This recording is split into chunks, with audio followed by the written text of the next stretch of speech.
Welcome to Feel Good Talk Love 101. I'm Naeem Najib, and this is a short solo show because Chuck B, my co-host, is not available, and we had to do it. I had to do it a little earlier because of scheduling conflicts, and I wanted to still do it instead of missing a week. So, anyhow, if you're able to join live, that's fine. If not, you can check out the replay.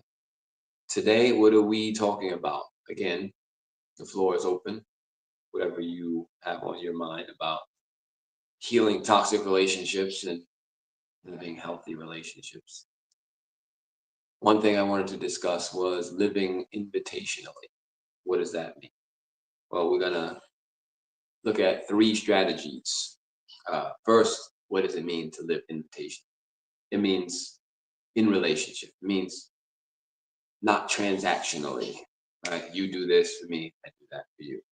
So the first is the idea of being inviting about what you want and what you don't want to experience in a relationship, being clear and honest with those you're in a relationship with, putting your desires and intentions out there. Uh, Now, how do you do that so that it's comes across as an invitation rather than a demand, an ultimatum, or a guilt trip, right? So here's an example. So let's say there's an event that I want my friend to come join me in this Wednesday at 6 o'clock. And one way I could say is uh, indirectly, hey, I'm going to this event at 6, and it's really cool. I think it was like you probably like it. It'd probably be something you'd be into, and it'd be cool if you came. And if you're interested, if you're not, I'll send you the information. But if not, it's okay. But you know, uh, that's one way. Here's a guilt trip way. It's like, I go to all these things with you. I'm always, you know, going with you. You don't spend enough time with me. I just want you to come with me to this thing. And then the ultimatum, but if you don't, then, I don't know how I feel if you don't come, if you don't show up. Or usually that's after the fact, right? We throw in the guilt trip. We can do it before, during, after, but usually it comes after, like, oh, you didn't show up. I'm upset. And a lot of times we wait until we share more words and more interaction and expression about our upset feelings rather than our gratitude, right? So when we don't get what we want, then we're upset and we're telling people how bad we feel about it instead of when we having a great time or we're appreciative, just share that. So just something to know. So how would you do that invitationally? It's like, well, to my friend or whoever it is I want to come. It's like, I'm going to this event, whatever it is, Wednesday at 6, and I would really like your company. I really like you to come. And here are the details if you're interested and available. And it's okay either way, no pressure. You don't understand how much it means to people when you say and mean it's okay either way. That's the second thing I want to say. It's okay either way. That's another strategy or language you can put in your toolbox. It's okay either way, but you have to mean it though. I would even say do not bring it up if you cannot mean that it's okay either way. Hey, I like this gift for my birthday and it's okay either way. Or I'd like to see you tomorrow. It's okay either way. Or I'd like you to join me for this thing. And it's okay either way. I mean, it's okay if you do it, it's okay if you don't. It's giving people the option, not that they don't have the option, but it's communicating that your position internally and emotionally is you're going to be fine. Because when we care about someone, we don't want to hurt them, right? We don't want to cause them any harm. And again, I've always said that you cannot hurt anyone emotionally. It's all your own perception. At the same time, you still feel it. And we still have been conditioned where, oh man, I didn't do what they wanted me to do. And now they're moping around, acting sad. So I did that. Not true. At the same time, it is so enriching and empowering and energizing to be in relationship with people who take full responsibility for their feelings all the time, right? Because it doesn't matter if you're only taking responsibility for your happy feelings, like, oh yeah, I feel really great. Then when you're feeling really bad, yeah, it's because you beat you up this month. That's not okay. So what's the other thing? The third one is, again, no pressure. Like I said, throw in the no pressure, because pressure is stress. And although specific short-term stress, specific stress in certain areas can be helpful, uninvited stress is not. It's like when you're only following up on this invitation because it's like, man, I'm going to lose my standing with this person, this organization, if I don't show up. It feels like stress. It feels like pressure. It feels like work. It feels like duty. Stinks like duty, obligation, responsibility. Imagine if you were invited to a party, whatever your idea of a great time is, and someone says it's your responsibility to get to this party and have a great, right? It's like you have to do it. You can't, nothing else. From 8 to 11 p.m. Saturday night, you have to come and you have to tear up the dance floor and have a great time or whatever. Like there's no other option for you. That's still, even if you would have done it anyway, now it feels like duty. And it stinks. So when I'm saying living invitationally, it's a very good word for expressing freedom in relationships and extending that mindset and intention of freedom by reminding people that I want this thing, even if it's your company. I desire it. I enjoy it. I like it at this time, place, event, etc. And I'm not putting any pressure on you about it. No pressure. It's okay either way. So you got that. So the invitation, number one, it's okay either way. Number two, and number three, no pressure. Try to use that the next time you are talking to someone or asking them for something, and also being able to ask for things.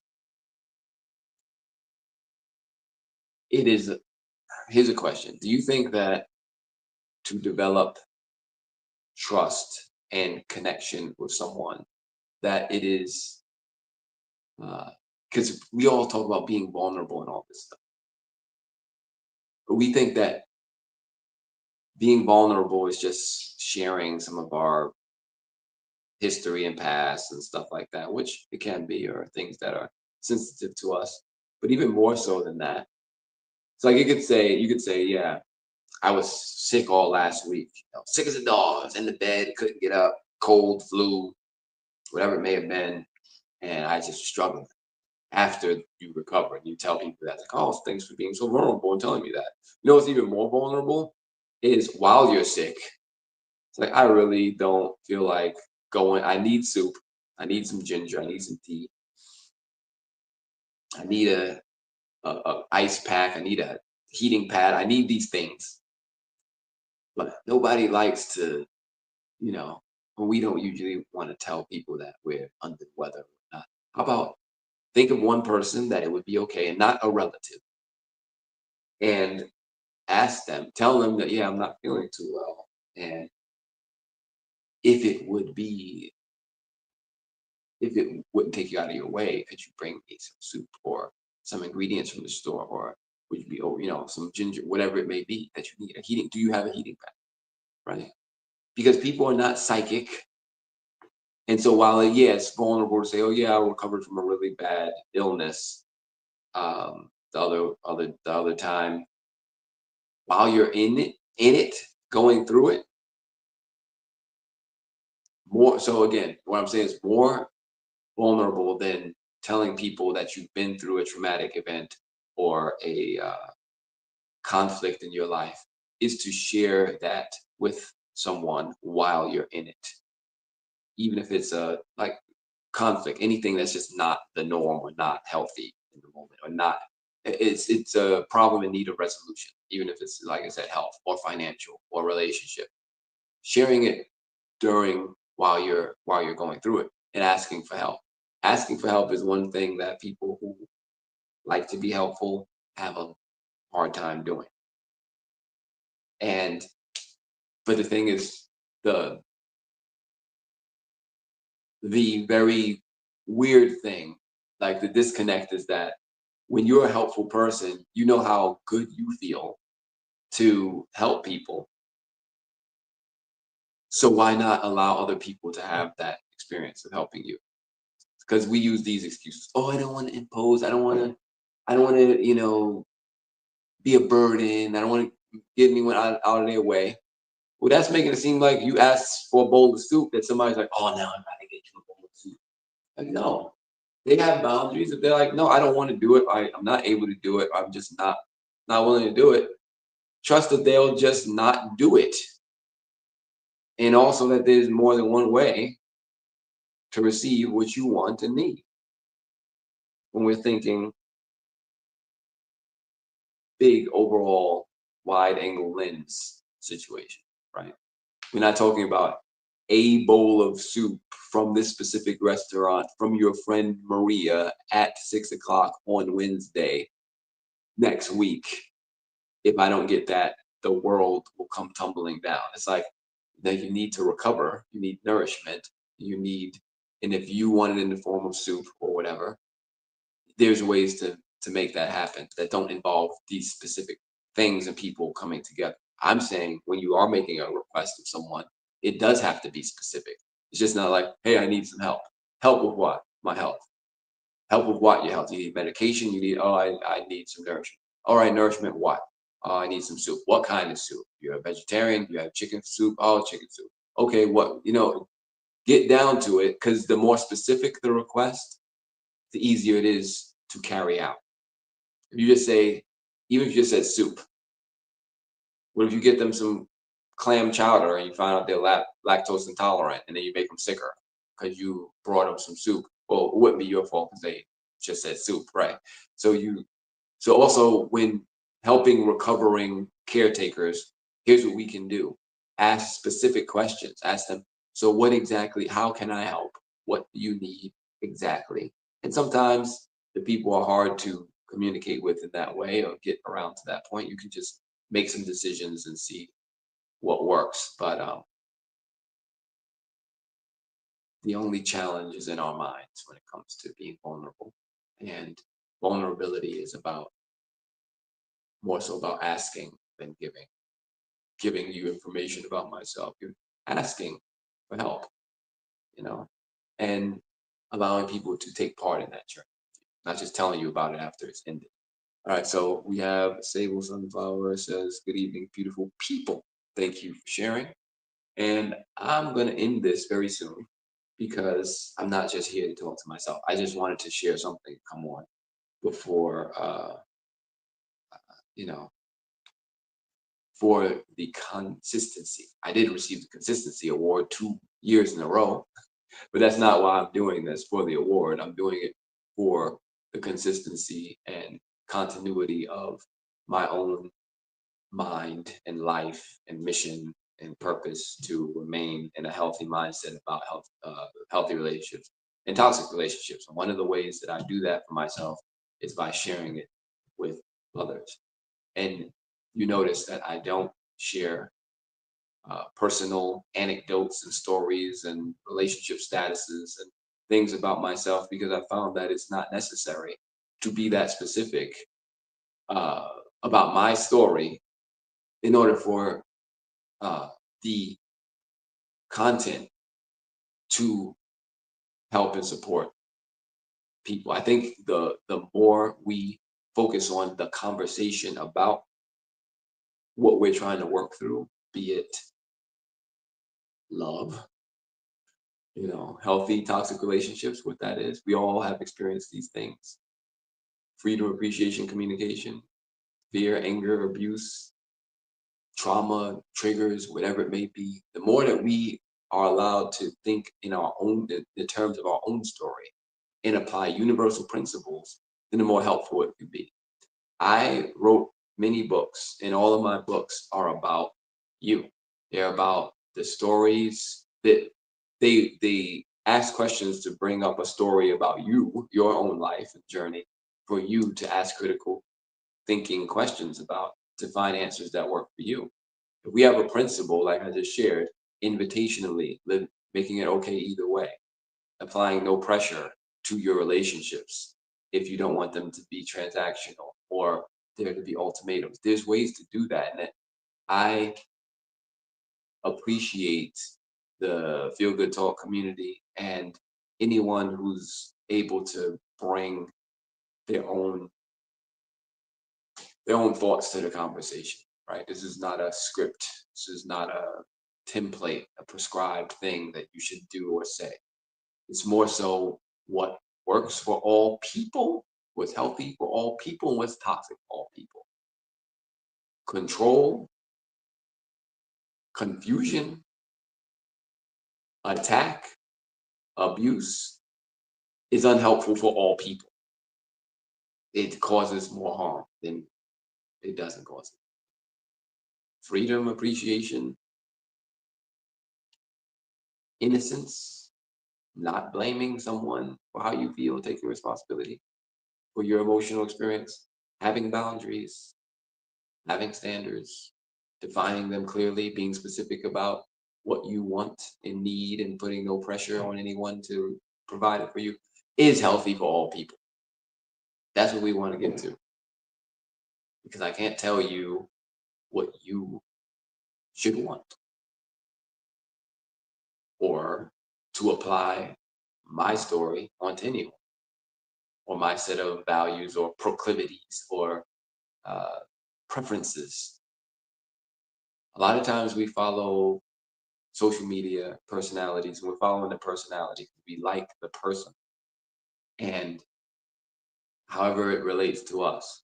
So they could say anything. It's like, oh, I don't see that movie because that my favorite actor actress is in it. You don't even care what the movie is about. You say, oh, they're in it. I'm watching it, right? And that's normal human behavior. We're very tribal. We get connected to people that we find that we like, right? And what I'm challenging is for us to, as well as that, look at things more universally. Like there's no one answer to an issue or question. So the way these people solve their relationship problem or conflict may not be the same way that you uh, will go about it. But I'm a scientist. I like to run experiments. So it's like try it and see what works. Take your feelings out of it. Don't make it personal. Just we're in life to put our hands on different things and get messy sometimes and make it okay to try and to fail. But when you are afraid to even try, to even show up because of what might happen, because our brain's able to make all these stories, then you're just being a coward. That's all. And however that sounds, that's what it is. It's listening to your fear and the stories it tells you. We all have that. And then submitting to that. It's okay to be afraid, but don't be intimidated by what your brain is telling you, what your mind's telling you. Having fear is just a reality. We all go through life hearing the stories that our fear will tell us.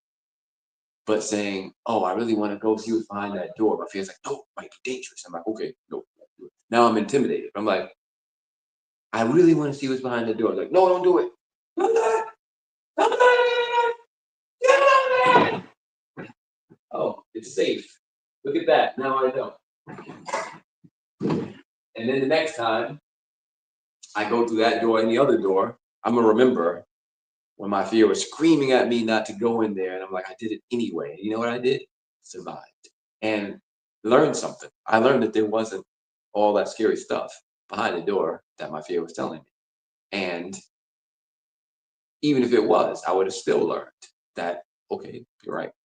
but it doesn't mean that you're right for every door. So it's, you got to run experiments. And the other thing is when I say, oh, I'm gonna go through that door again, the fear might be like, no, don't go. It might be like, but it might be something now. Be careful. Right? It might be a little less loud. Let's see, we got some comments. Izzy says, hello, Feel Good Talk family. Hey, Izzy. Joy Lives Within says, good evening. Good evening, Joy Lives Within. Kate Victoria says, hi, Naeem. Hey. Hey, Kim.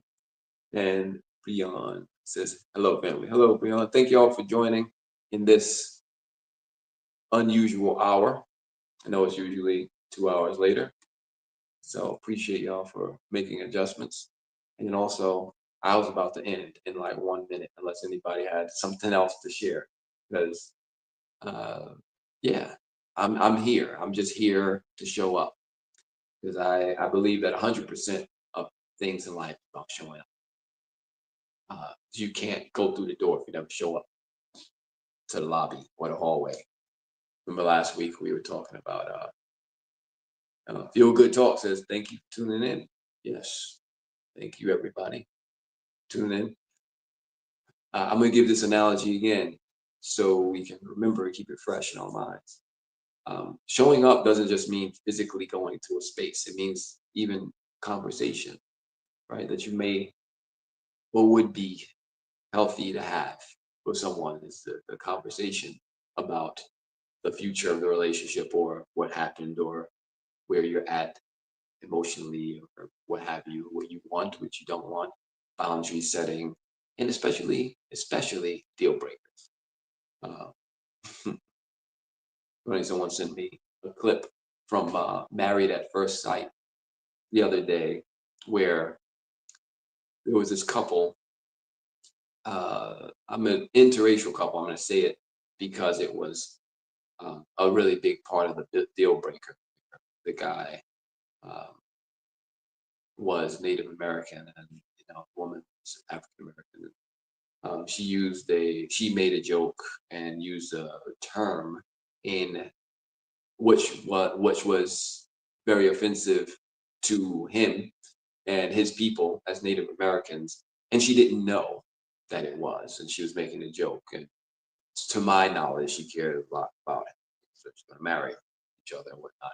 And he took it as an insult to him, his family, his ancestors, and he can't be with someone like that. And he just basically ended the engagement or the marriage based off of that one instance.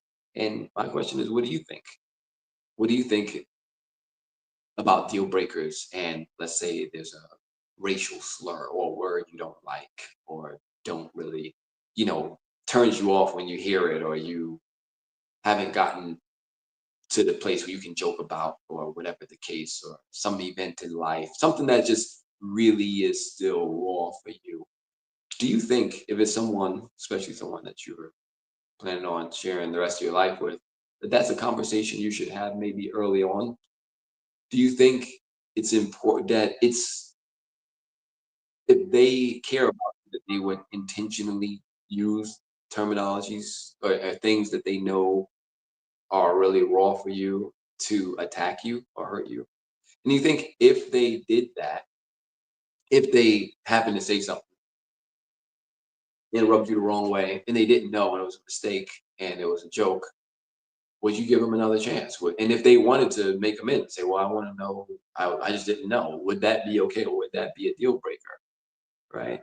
Because again, how what happened to grace and uh, understanding that people make mistakes? Humans are humans. They have erasers on their pencils, as my uncle used to say. You have erasers on pencils, make mistakes. And even if you can't take back the words, it's important where the words were coming from. So let me give you a quick lesson on the difference between offense and disrespect. So we have a couple more comments. Thank you for tuning in. Bell says, thanks for tuning in. Oh, that show is interesting. Yeah, thank you. I saw the show and he overreacted. She didn't know it. hurt him, but she apologized. Right. That thank you, Kate, for toys, because this comment here, she says she saw the show, he overreacted, he didn't know it hurt him, and she apologized. So she didn't know he was going to respond that way. It's different.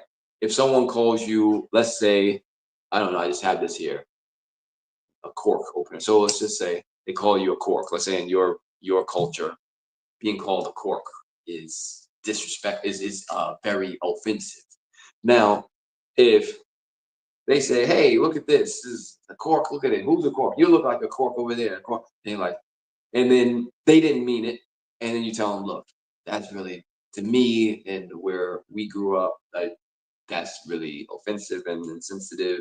When people say that, it was used in a hurtful and antagonistic way, and it was, really undermining, and it was used as an attack, a slur terminology. And I just appreciate if you didn't use that terminology. Um, I mean, that's one way of handling it. But the point is, while it may be offensive to call them a cork, were they being disrespectful? The difference in disrespectful and being offended is, as my teacher broke it down to us, Haru, is that disrespect is intentional, meaning I know that you have something you don't want to, you find it offensive to be called a cork, and I'm going to say, you know what, I don't care, you cork, I don't care about you cork, you and your whole family are corks, I don't care.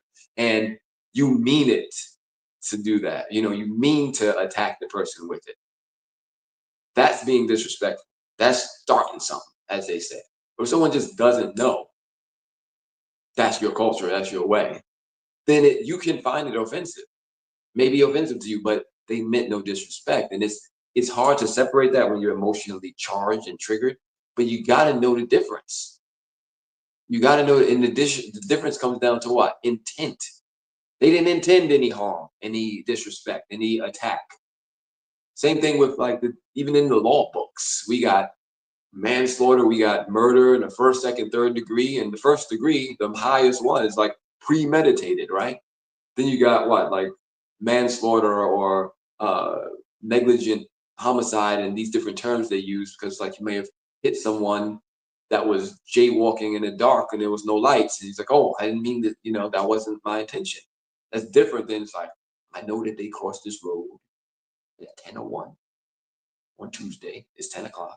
It's Tuesday night, and I'm waiting, and I'm gonna turn my lights off. And I'm gonna wait, and then when they come across the road, here I go. Yes, right now that's different. Same thing happened, but different intent. And all of this we're talking about, Love 101, is about what? Mindset. Love is a mindset.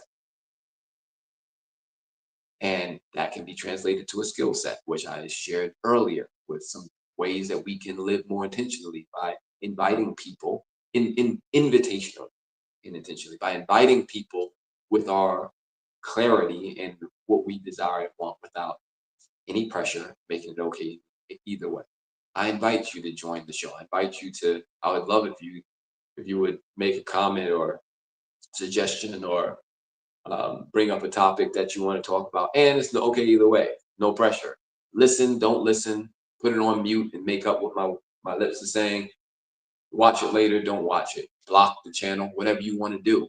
It's okay, because it's not harming anyone. Right?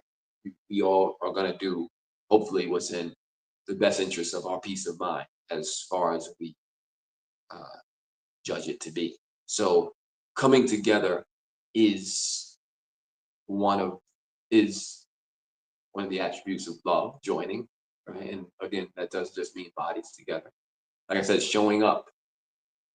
Conversations are the hallways in relationships. If a relationship was a house, a conversation is a hallway.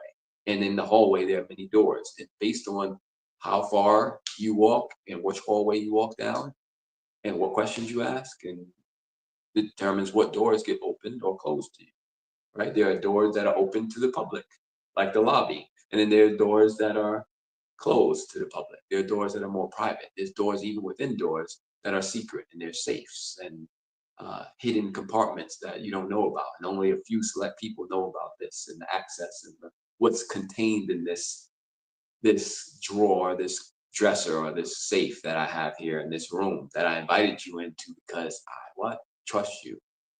And you don't get there without a conversation. You don't get there without having, because healthy relationships build healthy relationships, right? If you know five amazing people and all of them know five amazing people, you are connected to at least 25 amazing people. But then if you expand that, then that's another 125 amazing people and keep going, going, going. And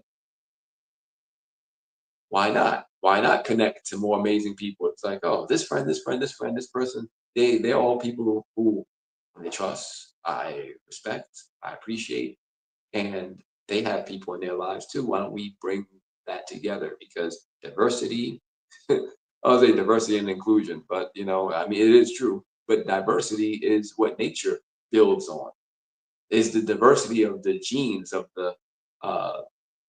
of the gene, the microbiome, the what you're exposed to with your immune system that makes you stronger, that makes you more durable, even in nature as an animal. So diversity is a healthy thing when, again, when we're exposed to things, we run experiments and do our best to keep ourselves safe while doing it too. So William Birds, good evening, Doc. Hey, William, how are you? Love birds. Hello, Feel Good Talk family. Izzy says, thanks for tuning in. And William Bird says, connection is community. Thank you. And Kate Toy says, love is an action word. Yes. And even though we think of action as physical action, picking up the phone and making that call, sending that text, going down that hallway with somebody through conversation is also an action because somebody had to initiate, right? For a phone call to connect, two things have to happen, really three. Someone has to call, someone has to answer. That's the, the two things. The hidden thing is on both sides, it had to be a desire to connect because there's scam calls and you're like, whose number is this? I'm not picking up. They tried, they had the intention to connect, they wanted to talk to you, but you shut it down. So even before the action of the call and the receiving the call took place, somebody, some or both of you, had to want to talk, and then one person had to be willing to initiate, and the other had to be willing to receive. And here's a tip for the small percentage of us who really are dedicated to maintaining healthy relationships. Because having and initiating them is one thing, but maintaining them. One is don't take anything personal. What people are going through don't have nothing to do with it, unless you're just some kind of demon and you like causing people hell and terror in their lives. Other than that, what people are going through don't have anything to do with you. So if you have a really good friend or person in your life that y'all are connected and you just haven't spoken for a while, many weeks or months or what have you, there's no need to start saying, well, they haven't called me, or they don't prioritize me, so why should I, blah, blah, blah, or I'll just get around to it sometime or whatever. How about you just pick up the phone and call? And the people who listen to this show, I call the small percent of people who are interested in going just the extraordinary ones. And what I mean is what separates the ordinary from the extraordinary, the little bit extra, just a little bit. The little bit that says, hey, I saw this person's, name come up in my phone or in my notes and whatever, and I haven't talked to him in a while. I'm gonna just call him right now or send him a message, say, oh, you just popped into my mind. And that's enough. And there's no pressure, it's okay either way, there's no expectation of them responding or picking up the phone. That little bit extra, that doesn't take much, especially since everybody's got one of these in their pocket, in their hand, and it doesn't take very much, no more than a minute to make it happen. My rule is if it can be done in less than 2 minutes, do it now. What does that mean? It's like there's a dish in the sink. I know I could clean it later, but it don't take 2 minutes to clean a dish, even a couple dishes. So just do it now. Oh, there's something laying on the floor, put it in the laundry, or there's the bed is unmade. It takes less than 2 minutes to do those things. So just do it now. And in that way, you don't have to do it later, because now when I have those two dishes in the sink, that laundry to put away or to fold, it was only two shirts. Now it's a bunch. The bed to make, and my clothes to put out for the next day. Now I got 4 or 5 things, which each take a minute or two. And now in my mind, it's like an hour. So I'm going to still procrastinate until the clothes pile up, the dishes pile up, and the laundry piles up, and I've got nothing done. I had when I was cleaning up and stuff, I had a rule where every time I pass by something, I just pick something up, even if it's a tissue, and take it out the room. Because the room was cluttered. Just pick something up and take it out. This is getting the habit. Because I know one day I'm going to go and tackle all this, but it's harder when you got to do it all at once. To be like, oh no, I took a box the other day and I took a bag the other day, and now I've lessened the load for my future self, who I do care about. Izzy says yes to something we were saying, also to William Byrd saying connections community. And he says, I like that. The desire to connect is very important. And Izzy says yes. The desire and the willingness. Because there are people in your life, I'm talking to you, everybody, including me right now, who desire to connect with you, but who are not willing.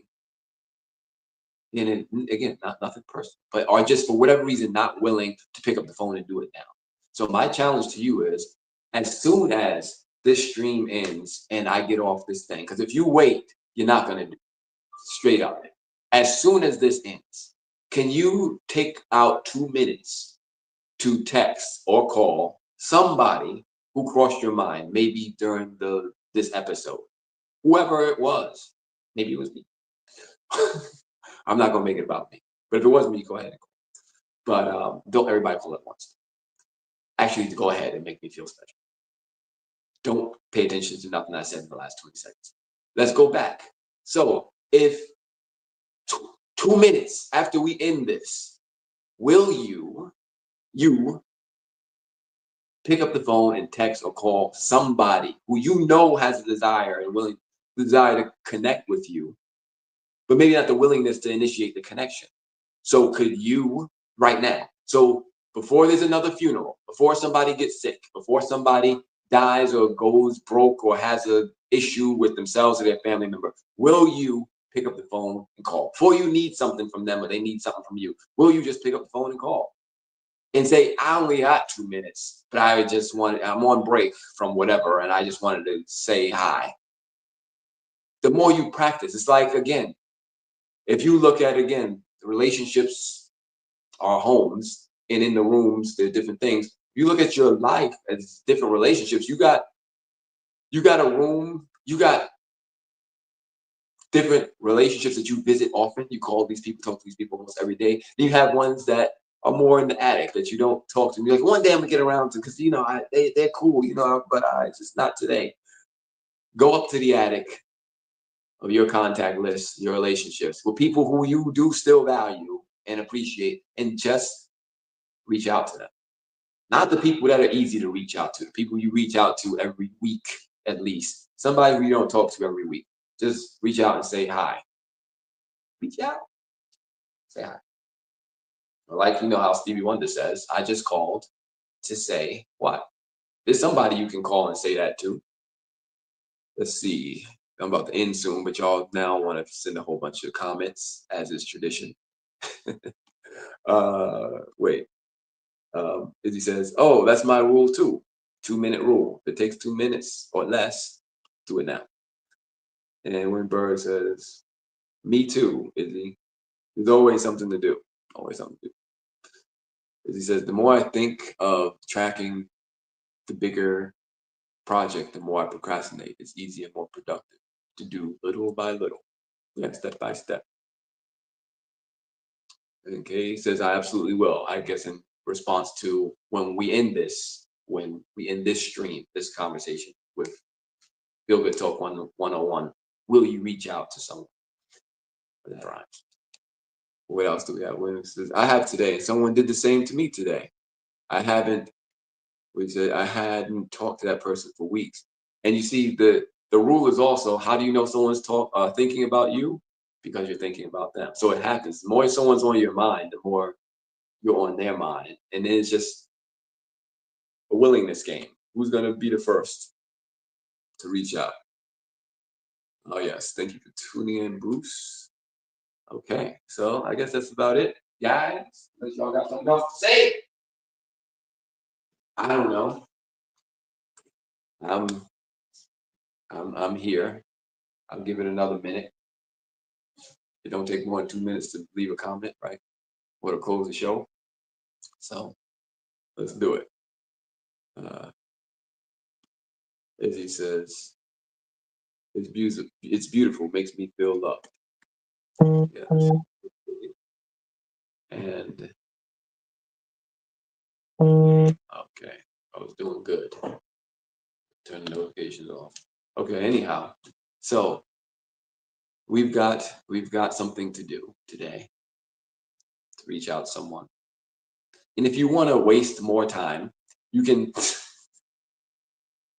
you can entertain the question of, well, why don't we do that? Why don't we just do it? What is it that's holding us back? You know what? It doesn't matter. It's just human nature to procrastinate and stop being a lazy, regular human and be a little ordinary human and be an extraordinary human. A human that does a little extra, drinks a little extra water, has a little extra healthy nutrition, gets you to bed a little earlier so they can wake up extra early and feel extra rested. A human who reaches out to people not because they need something. Like these are all abnormal things for humans, right? A human being who gets their assignments done on time, not on the last minute. I know that might be asking too much, but let's just go back to the regular thing we said.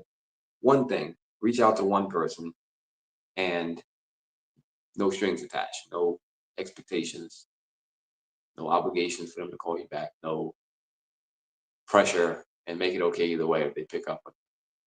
And to answer that question, it's just the ego. It's like, oh well, they didn't talk to me, so you know. It's like, come on, how's that working for you? Thinking about things like that, thinking about things in that way. That I love this. Do you love this person? Yes. Do you care about them? Yes. Do you want to connect? Yes. Well, why won't you? Well, they didn't talk to me. Like now, you just sound like a gremlin of some sort. I don't know what to call it. It's like a gremlin. Like, do you know how gremlins sound? Like you sound like a gremlin. You know, I don't know what else to say. And if you find that offensive, too bad. Like I kind of meant it to be offensive, so get your attention. So good.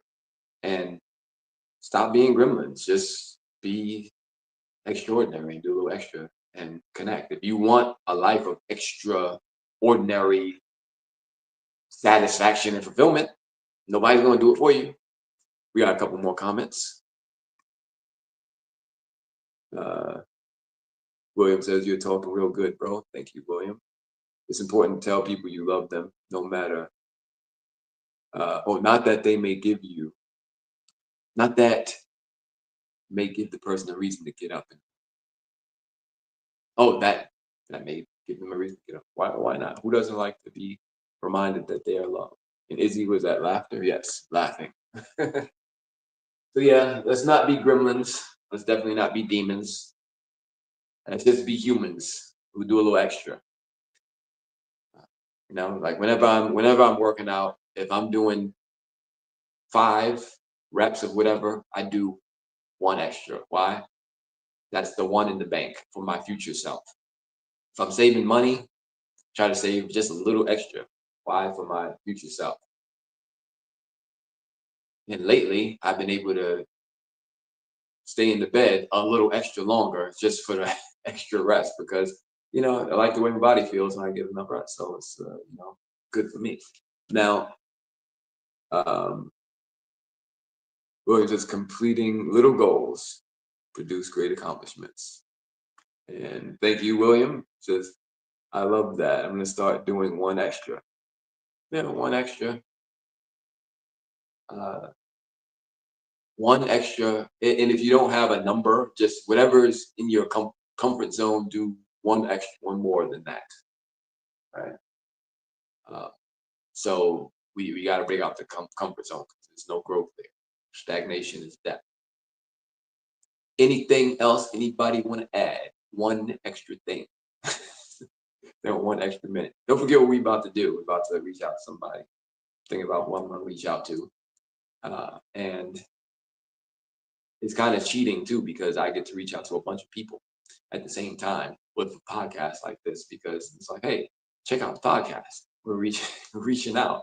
But it's also, it means, it means something when somebody hears from you directly, like I not just a guest or in the audience, but I'm hearing from you, or you're hearing from me because just thought of you and wanted to reach out to you. It's meaningful. And Izzy says, my one extra thing, you are amazing. All caps. Thank you, Izzy. And so are you. Thank you all for your consistency and your appreciation and coming here and making it always more than worth it. The decision to get out of bed in the morning or whenever. Regina says, Regina Campbell, thank you for tuning in. Oh, that's Izzy's talking to Regina. Thank you. And so yes, with that said, wish everyone a good 2-minute conversation or connection or willingness to connect to somebody right now. And I'm gonna exit out of here in this show. So thanks for listening. Until next week, it's Feel Good Talk Love 101. I'm Naeem Najee. And remember, this was your last 24 hours. What would you? Because one day it will be. Just act like it's today. But unless, if it's not, I'll see you next time.